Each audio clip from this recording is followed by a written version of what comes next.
Que bom que nós estamos aqui, você, através da live que está sendo transmitida, alguns irmãos aqui na igreja, não é? É incomparável essa presença física aqui na igreja, né? Hoje estamos aqui reunidos em nome do Senhor para prestar-lhe um culto, para falar da sua grandeza, para falar do seu amor, para falar de fé. E eu espero que seu coração esteja aí, empolgado tanto quanto o meu, para adorarmos o Senhor. E para tanto, eu quero compartilhar uma palavra contigo, que se encontra aqui na Epístola aos Hebreus, na Carta aos Hebreus, tá? Carta aos Hebreus, capítulo de número 11. Eu hoje quero falar de fé. Por que fé? Porque sem fé é impossível agradar a Deus. E o mundo precisa ver a fé em nós. A fé em nossos corações, a fé em nossa vida. O mundo precisa reconhecer a presença do Senhor em nós. E quando nós, através da fé, vivemos a realidade de sermos crentes na pessoa de Jesus Cristo, com certeza, nós produziremos um maior impacto neste mundo. Eu quero tomar um versículo para que nós possamos assim dar uma base à ministração dessa noite. E no capítulo 11, versículo de número 2, capítulo 11, versículo de número 2 da Epístola aos Hebreus. Que maravilha! Olha que palavra maravilhosa! Todo esse texto, toda este contexto aqui da fé e os exemplos da fé, o conceito e os exemplos da fé, é uma revelação extraordinária, algo maravilhoso. E nesse versículo proposto está escrito: pois pela fé os antigos obtiveram bom testemunho. Olha aí, pela fé os antigos obtiveram bom testemunho. Então, a fé na palavra de Deus é o padrão a ser seguido. A fé não é uma opção. A fé é a razão da nossa comunhão com Deus. Por quê? Porque sem a fé nós não poderíamos agradar a Deus. Está escrito aqui no versículo de número 6, não é? Sem fé, de fato, sem fé é impossível agradar a Deus. Porque é necessário que aquele que se aproxima de Deus creia que Ele existe e que é galardoador ou recompensador dos que o buscam. Olha aí. Então você vai entendendo, você vai começando a compreender que se não fosse a fé, você não poderia alcançar a salvação da sua alma, você não poderia alcançar a comunhão com o teu Deus. Se não fosse a fé, você não poderia gozar das bênçãos, das promessas do Senhor, porque só a fé pode te elevar a esse nível vitorioso, a essa estatura de filho de Deus, de filha do Senhor. Olha como a fé é fundamental na nossa vida. Todo aquele que crê tem a vida eterna, diz a palavra de Deus. Então, se você crê, ou seja, se você tem fé na palavra, naquilo que é proposto na palavra, então você tem salvação, você tem bênçãos, você tem promessas na sua vida. Quando a fé ela é subtraída do coração dos homens, o que acontece? Os homens não podem se achegar a Deus, por aquilo que nós lemos aqui, pelo fato deles não crerem que Deus exista.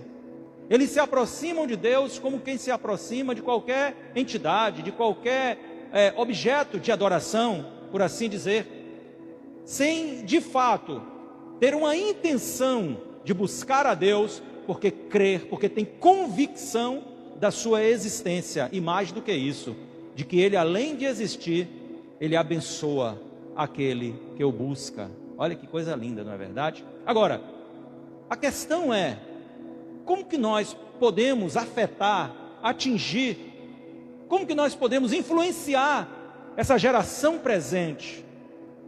Através da nossa fé. Porque se a fé é tão importante para nós, com certeza revelá-la a outros tornará a fé importante para eles. Primeiro porque eles vão ver que através da fé nós temos uma comunhão diferente com Deus. Depois porque eles vão ver que por causa da fé nós temos comunhão com Deus, que através da fé nós somos abençoados por Deus. Então, quando eles enxergam uma fé bíblica em nós, eles com certeza estão vendo alguma coisa diferente, e muitos terão o desejo de ter uma fé igual a essa. Às vezes a gente se ressente de muitas pessoas próximas de nós não entregarem suas vidas a Cristo, mesmo nós temos pregado já algumas ou tantas vezes para elas. Mas às vezes, queridos, a nossa mensagem, ela não vem, sabe, ela não vem naquele invólucro de fé, ela não vem recheada pela fé, ela não vem envolvida pela fé.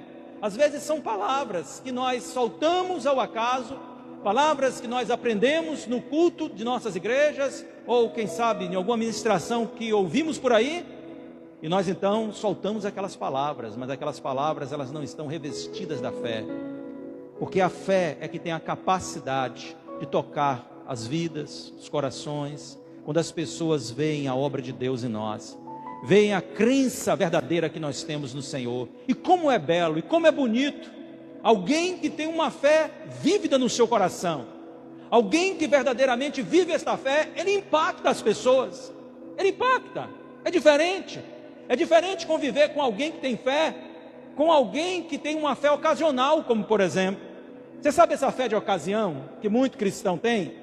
Quando passam por algumas provas, por algumas adversidades, por algumas circunstâncias difíceis, então desmoronam, porque a fé é circunstancial. Como que nós vamos influenciar? Como que nós vamos alcançar este mundo? Como que nós vamos influenciar as pessoas que estão aí fora, se nós não vivermos a fé no padrão da palavra de Deus? Então a fé é o padrão a ser seguido, mas que tipo de fé? Qualquer fé? É claro que não. Nós temos diante de nós, neste capítulo, a exposição de algumas atitudes, circunstâncias, situações na vida de grandes ícones que são aqui na palavra do Senhor. Homens, mulheres, que viveram algo a mais. Viveram algo a mais. E não viveram algo a mais ou foram algo além, porque eles eram ricos, inteligentes, fortes, belos. Nada disso. Simplesmente porque eles ousaram crer, sabe? Ousaram confiar plenamente no Deus que eles amavam, no Deus dos céus, no Deus criador de todas as coisas. E assim, quando nós temos essa ousadia de crer, além daquilo que é algo, sabe, comum e rasteiro, quando a nossa fé, ela se agiganta, as nossas conquistas também se agigantam, as nossas vitórias também se agigantam, e nós conseguimos influenciar pessoas, as pessoas estão olhando para nós. Estes homens aqui, eles alcançaram um bom testemunho. Olha o que está escrito, nós lemos aqui: pois pela fé os antigos obtiveram um bom testemunho. Aqui da perspectiva daquele que escreveu esta carta, já um cristão, não é? Ele olha para os heróis da fé do passado, ele olha para os homens e mulheres da antiga aliança, e então ele traz esta revelação, que os antigos, no sentido de ser da antiga aliança, o povo da antiga aliança, alcançou bom testemunho, não todos, porque Deus não se agradou de muitos, porque não tinham fé, mas alguns alcançaram esse bom testemunho, e alcançaram esse bom testemunho diante de Deus, diante de toda a família do Senhor, quer na terra, quer nos céus. E aí a gente está falando da universal igreja, né? Essa família que transcende este ambiente terreno. Aí nós estamos falando dos anjos, dos arcanjos, dos querubins, dos serafins, das criaturas celestiais criadas, muitos que nós não temos nem noção de quem são e como sejam, mas não importa, né? O que importa é a presença do nosso Deus. Ele é tudo em todos nós. Então nós podemos pensar que esse testemunho esteve diante de Deus, esteve diante das suas criaturas celestiais, esteve diante de homens e mulheres que foram influenciados pela fé destes. Nem todos serão, porque muitos endurecem os seus corações, mas a verdade, irmãos, é que ninguém podia negar que estes homens, que estas mulheres eram diferentes. Havia algo especial na vida deles. Nós vamos falar um pouquinho disso. Sabe, algumas coisas que me chamam a atenção na fé desses homens. A primeira delas é que a fé deles era direcionada apenas no Deus da criação. Está escrito no versículo 3, pela fé entendemos que o universo foi formado pela palavra de Deus, de maneira que o visível veio a existir das coisas que não são visíveis. O que isso nos quer dizer? Que a percepção daquele que tem a fé em Deus é que todas as coisas acontecem, todas as coisas existem e todas as coisas subsistem pelo poder da sua palavra. Há muitas pessoas que devotam a sua fé ao pau, à pedra, aos ídolos que são criados por mãos humanas. Há pessoas que adoram o sol, a lua, as estrelas. Há adoradores da natureza. Muitos são adoradores da natureza. Pessoas que estão aí fazendo do clima, da questão do tema climático, né, uma religião, ou uma seita, por assim dizer. Né? Há uma devoção a estas causas, como se fosse uma seita. Como se essas coisas fossem para serem adoradas, ou maiores do que aquilo que foi a coroa da criação de Deus, do ponto de vista terreno, que é o homem, que somos eu e você. Mas há pessoas também que adoram as entidades, os ancestrais, há culturas que têm os cultos aos ancestrais, e assim por diante. Mas nós observamos, irmãos, que estes homens e estas mulheres, eles adoravam, e a confiança e a fé deles estava unicamente dedicada e direcionada para este Deus que criou todas as coisas. Não há como você ter uma fé impactante, não há como você ter uma fé que se tornará um exemplo e que se tornará um motivo para que as pessoas estejam então buscando ter o que você tem, se a sua fé não for completamente direcionada a Deus. Se você me ouve nessa noite e o seu coração é dividido, olha pastor, eu creio em Deus, eu acredito na existência de Deus, mas eu também creio no ídolo, eu também creio na entidade lá que minha mãe, meu pai, meu tio, sei lá, cabe quem, invoca, mas eu também creio que a natureza é algo além, é algo assim transcendente, nós temos que cultuar a mãe natureza. Saia disso. Essa fé não te projetará ao alcance das bênçãos, das promessas de Deus, e muito menos esta fé fará com que você influencie outras vidas a buscar e a adorar o Deus da palavra. Mas também a fé deles era uma fé intrépida. Nós vamos ver um pouquinho mais à frente que, por causa da fé, ou através da fé destes homens e mulheres, eles desafiaram a força de reinos, da espada, do fogo, não temeram a morte nem a vida difícil, não temeram situações em que eles viveram momentos de opressão, momentos de dificuldade, momentos de tristeza. Eles não temeram a tristeza. A fé era maior do que todas essas situações, do que todas essas circunstâncias. Eles conseguiam ir além, porque eles criam de fato. Eles faziam prova de Deus, no bom sentido, é claro. Faziam prova do seu Deus, porque eles sabiam que o seu Deus era um Deus tremendo, que o Deus dessa palavra, que o Deus criador de todas as coisas é um Deus maravilhoso. Então eles faziam prova, eles tinham isso no coração deles. Eles também tinham uma fé objetiva, porque eles objetivavam as promessas de Deus. Está escrito no versículo de número 33, eu não estou lendo todos os textos, mas esse está escrito da seguinte forma, não é? Os quais por meio da fé conquistaram reinos, praticaram justiça, obtiveram promessas, alcançaram promessas. Então a fé deles objetivava alcançar as bênçãos e as promessas de Deus. Ter uma fé objetiva te leva a um posicionamento em que você não se demove daquilo.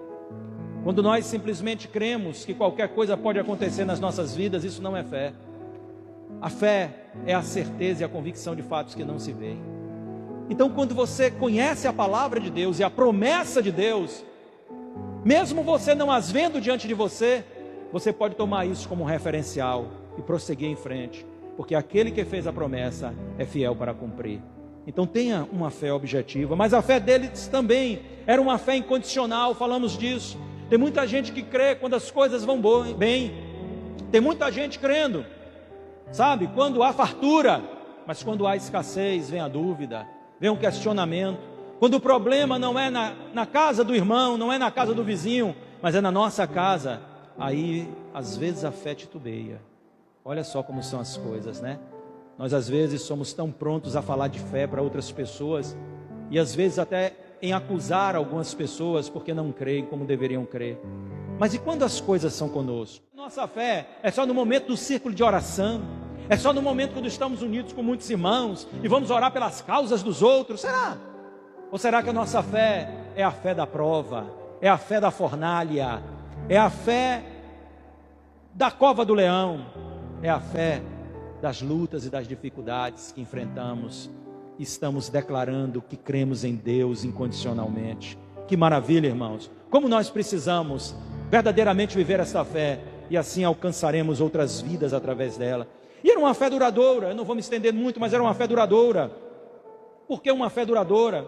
Porque a palavra de Deus diz no versículo de número 13 que todos eles morreram na fé. Ou seja, a fé viveu em suas vidas até o último dia de sua existência. Olha lá o que está escrito. Vamos checar o texto. Todos eles morreram na fé, diz a palavra de Deus. A fé durou. Não durou um dia, não durou uma semana, não durou um mês, não durou um ano, mas durou todos os dias da existência destes homens, e alguns deles com grande longevidade, como foi o caso de pessoas como Enoque, Abel não, porque foi assassinado, mas Enoque, Sete, Noé, os homens que viveram tantos anos sobre a terra, não é? E a gente então vai compreendendo que a fé durou durante séculos na vida de certos homens que tiveram uma longevidade no antigo mundo, no mundo pré-diluviano, estava ali durante séculos servindo e adorando a Deus. Que coisa maravilhosa, irmãos. Eles deixaram um exemplo de fé. E se você quer ter na sua vida uma fé motivadora, e eu digo motivadora tanto do ponto de vista de ser motivadora a você, de você buscar, de você alcançar, de você suplantar, de você viver as promessas e viver a vontade de Deus, mesmo lutando contra as evidências, como fez. Ele está dizendo que pela fé ele alcançou também a sua promessa, a sua vitória. 4 ou 5, não é? E o que ocorre, irmãos? É que nós muitas vezes não vivemos essa dimensão de fé, e por isso não temos o alcance das bênçãos e das promessas que esses homens tiveram. Mas se nós queremos, a fé precisa nos influenciar, e a fé através de nós precisa influenciar outros. Que coisa maravilhosa, que coisa linda é crer, porque quem crê vê a glória de Deus, e isso é que nós precisamos ter em mente. Então o texto começa a nos falar, a partir do versículo 4, sobre a fé desses personagens, destes homens, dessas mulheres de Deus. E a primeira coisa que nós constatamos aqui é a fé de Abel. E a palavra diz que Abel, pela fé, Abel ofereceu a Deus um sacrifício mais excelente do que Caim. Pela fé. Então às vezes a gente fica se perguntando, será que é porque Abel levou um animal, Caim levou umas frutas para Deus? Mas a palavra de Deus diz que Deus não aceitou um e rejeitou o outro, porque a oferta de um foi diferente da do outro. Mas o que a palavra está dizendo aqui é que houve uma motivação diferente, porque um pela fé o fez, pela fé ofertou, pela fé adorou através da sua oferta, e o outro pela fé cumpriu talvez uma regra, obedeceu talvez ali aquilo que foi a orientação do pai e da mãe. Você precisa agora, a nossa forma de alcançar, de manter comunhão com Deus é através do sacrifício. Você precisa levar alguma coisa como oferta a Deus. Então ele colheu quaisquer frutos que estavam lá no meio do seu pomar e levou e colocou no altar de Deus. Sabe por que ele fez isso? Porque ele não cria que isso tinha nenhuma importância diante de Deus. Já Abel não. Abel escolheu o melhor do seu rebanho. Abel tomou a cria do seu rebanho. Abel levou até o altar de Deus e Abel ali sacrificou. E a palavra de Deus diz que a motivação foi a fé. Com certeza ele pensava, Deus vai se agradar da minha oferta. Deus vai se agradar do culto que eu estou prestando a Ele. Você pode entender a diferença? A diferença de quem toma, e se a gente for falar de oferta material, eu acho que não é a principal oferta nem de longe, obviamente, mas vamos falar de oferta material, que é algo bíblico. Então alguém traz e coloca alguma oferta, alguma coisa em dedicação à obra de Deus, mas sem ter ali uma expressão verdadeira de adoração, não faz para agradar o coração de Deus, faz como um cumprimento de talvez ali, uma responsabilidade, ou porque precisa dizer que também é cooperador, e alguém vem com alegria e diz: Senhor, eu estou trazendo uma oferta à tua casa com alegria, eu estou trazendo o meu dízimo com alegria, porque eu sei que todas as boas dádivas, todos os dons perfeitos, como diz a tua palavra lá em Tiago, vêm das tuas mãos, ó Pai das luzes. Que maravilha, irmãos. Então houve uma aceitação, porque está escrito que ele obteve um bom testemunho. Eu fico olhando, sabe, Deus lá do céu, para... Você já pensou? O que Deus está fazendo agora? É claro que Deus, Ele é onisciente, Ele é onipresente, mas nós poderíamos pensar dentro de uma perspectiva, ou de uma visão, não é? Mais humana, assim, que a gente não tem condição da nossa mente entender a grandeza de Deus, na sua complexidade. Mas a gente pensa assim, né? Oh, Deus é criador. Você acha que Ele criou a gente, parou de criar? Em outras dimensões que nós talvez nem tenhamos a condição de entender, Deus pode estar criando, fazendo coisas extraordinárias, porque é da sua natureza. Então Deus olha para a oferta de Abel, olha para a oferta de Caim, e Deus sonda os corações. E Deus entende. Lá vem Abel, ele traz a sua oferta motivado pela fé. Ele acredita que a oferta dele vai tocar o meu coração e eu vou abençoá-lo. Mas lá vem Caim, ele está pouco ligando, ele não acha que isso tem relevância diante dos meus olhos e não acredita que eu o abençoarei, porque ele trouxe uma oferta com fé e gratidão no seu coração. Eis a diferença, irmão. Deus percebe os corações, tanto o meu quanto o seu. Se nós vivermos a fé genuína e verdadeira, nós alcançaremos bom testemunho, não só diante de Deus, mas diante dos homens, e alcançaremos, impactaremos a vida de alguns deles. É necessário que pensemos nisso. Mas também a palavra de Deus diz, só vou avançar mais um pouquinho com vocês, que Enoque foi levado pela fé, a fim de não passar pela morte, não foi achado, porque Deus o havia levado, pois antes de ser levado, obteve testemunho de que havia agradado a Deus. Pense bem,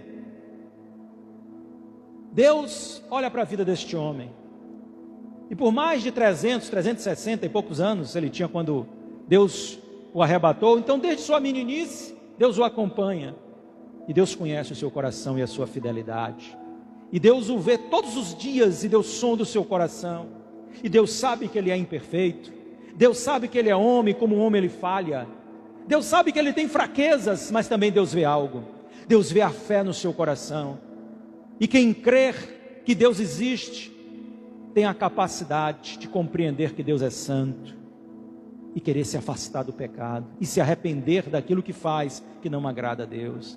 Então Deus conhece a vida daquele homem, Deus sabe que ele acredita de fato, e porque crê, ele se santifica, e porque crê, ele busca a presença de Deus, ele adora a Deus, ele cultua a Deus, então Deus se agrada dele, e Deus o abençoa, e ele se torna um sinal para o futuro, o seu arrebatamento se torna um sinal para a igreja, e ele foi arrebatado antes do grande dilúvio, como assim eu creio que a igreja será antes deste grande advento que será os anos apocalípticos. Se você crê diferente, amém, glória a Deus e aleluia, não importa. O que importa é que todos nós estejamos esperando em Jesus Cristo.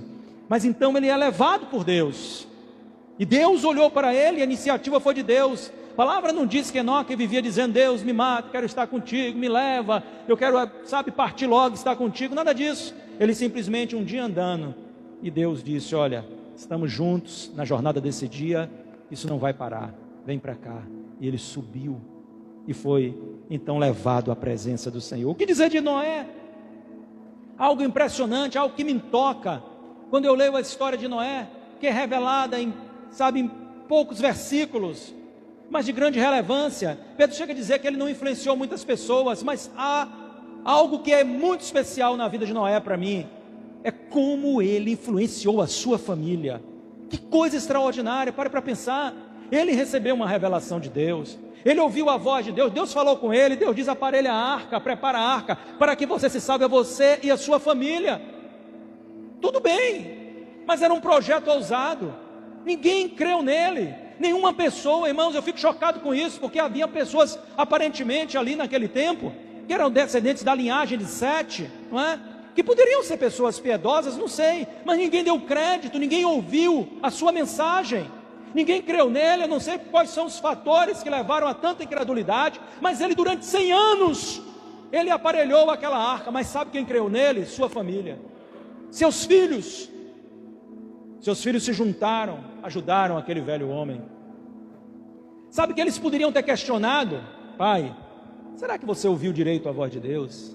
Pai, já tem 50 anos na construção dessa arca. Calma, meninos, Deus falou que quando a arca estivesse pronta. Então tá, então o velho, eu penso ali no velho Noé, colocando o machado nas costas e dizendo: olha, vamos tirar mais madeira. E os filhos dizendo: vamos sim, nós vamos contigo, pai. Que aliança para buscar a Deus, como as famílias estão carentes disso. Aquele homem talvez não alcançou ninguém, mas a casa dele foi envolvida. Eu penso na mulher dele, ninguém da sua família o criticou. Ninguém disse assim: olha, eu acho que meu pai, ele teve assim pensou, sei lá, teve uma visão aí, não é? Eu não sei o que foi que aconteceu com ele, pensou que ouviu a voz de Deus, mas ninguém ouviu. Você ouviu Sem, Jafé, né? Então, não, ninguém ouviu aqui. Você ouviu, mas ninguém ouviu, só ele que ouviu o que Deus falou com ele. Mas não houve isso. Eles estavam juntos no projeto da construção da arca, até que ela ficasse completamente pronta, eles entrassem nela, e então aquilo que Deus falou se cumpriu. Que coisa, irmãos, que coisa maravilhosa. Será que a nossa fé tem influenciado nossa família? Quando nós falamos: Deus me disse isso, Deus me disse para fazer aquilo, Deus me disse para andar desse jeito, Deus me disse para agir desse jeito, Deus me disse para ir por essa estrada, por esse caminho aqui. E a família diz: vamos juntos, nós vamos nesse projeto, nós estaremos contigo. Será que você goza desse respeito? Sabe por quê? Porque nem todos, porque falta-lhes fé ao coração. Uau, tem um universo aqui para ser falado, não é?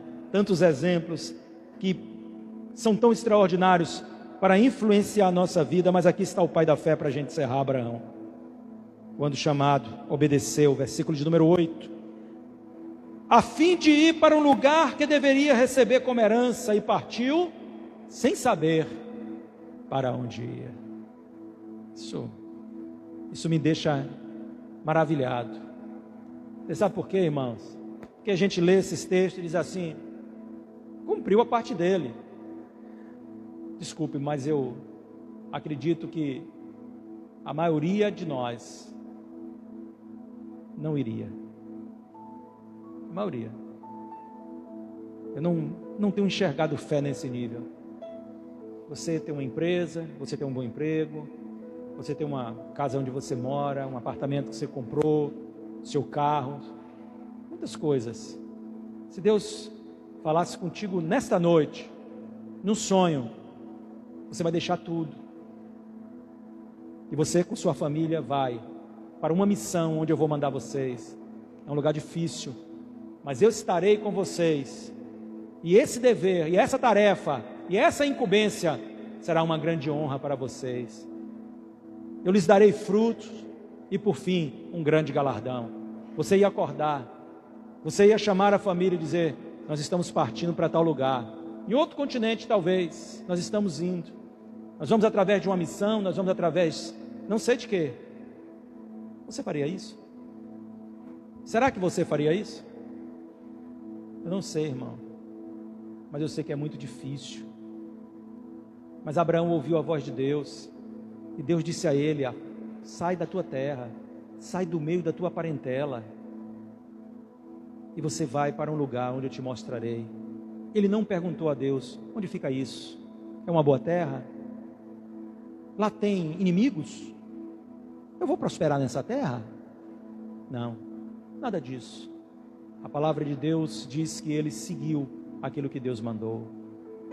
Ora, Deus às vezes fala conosco e somos tão duros em pequenas coisas. Quando Deus fala: faz isso na minha casa, serve dessa forma, faz desse jeito, até uma oferta de ordem maior, a gente diz: isso não é Deus, só pode ser, sei lá, é a voz do diabo no meu ouvido dizendo isso, para fazer essa doação aqui. Não, isso não pode vir de Deus, não.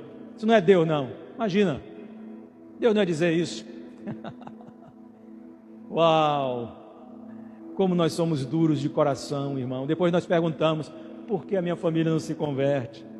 Por que os meus filhos estão distantes de Deus? Não estou aqui julgando especificamente a você ou a quem quer que seja, mas de uma forma genérica. É isso que acontece. Nós poderíamos discorrer sobre outros personagens, mas eu acho que estes exemplos já foram importantíssimos para nos mostrar, quem sabe, a verdade acerca de